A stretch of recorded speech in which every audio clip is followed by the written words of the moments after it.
hindi ko alam na meron palang ganon ganap na, hindi ko alam na meron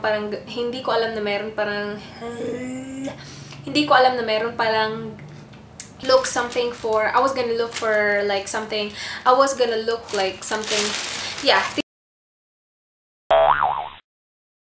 Hi guys, this is Rizzo. Welcome back to my channel. Today, I will be doing a Singapore haul. If you didn't know yet, I'm sure you already know kung nanonood kayo ng videos ko. I actually went to Thailand for a quick holiday. Tapos pag uwi namin, meron kaming layover sa Singapore for like 10 to 12 hours. So I decided to go to the market para bumili ng mga gifts kasi wala pa akong gift sa family ko. Tapos yung flight namin 25th. So yeah, I didn't buy anything for, I actually did. I was gonna say I didn't buy anything for myself, but I actually did, pero konti lang. So yeah, I will go ahead and start. This is so funny kasi pinamigay ko na sa kanila lahat, ni-wrap ko na to, binigay ko sa kanila nung pagdating ko. Tapos ngayon, kinuha ko sila sa mga closet nila kasi gusto kong gumawa ng haul para may video ako ng bonggang-bongga. Anyway, pumunta kami sa Bugis Street sa Singapore. Maraming beses na ako nakapunta ng Singapore, pero hindi pa ako nakapunta ng Bugis Street. It was actually my very first time to go there. And yeah, it was overwhelming. Hindi ko alam na may ganung ganap pala sa Singapore na may Bugis Street.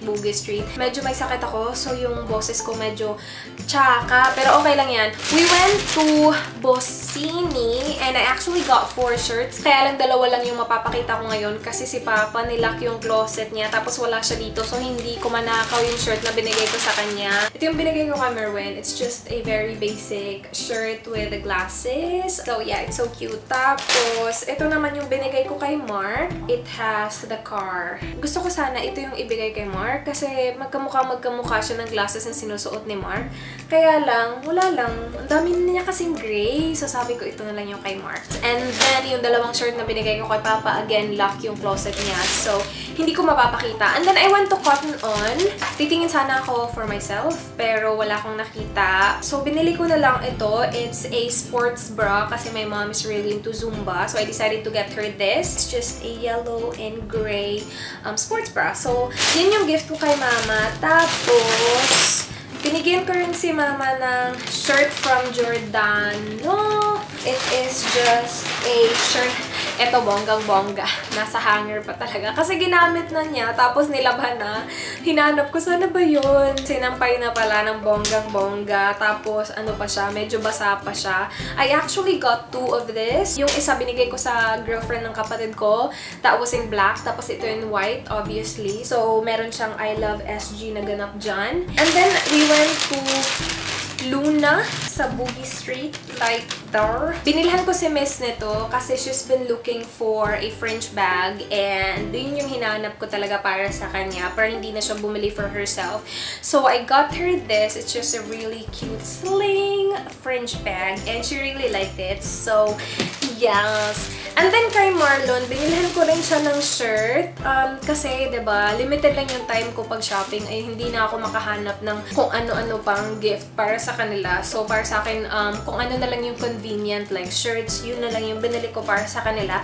This one is really cute. It has Singapore na print na ganyan and it has the Singapore flyer sa harap, tapos sa likod nandito yung Merlion. Actually sa harap and sa likod magkaparehong print lang. So nandyan si Merlion at saka yung Singapore flyer.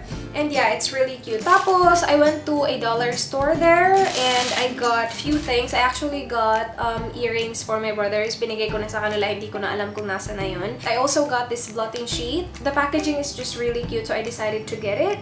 And it's only $1. So yeah. And then binili ko din to. It's the facial cleansing pad. Again for $1.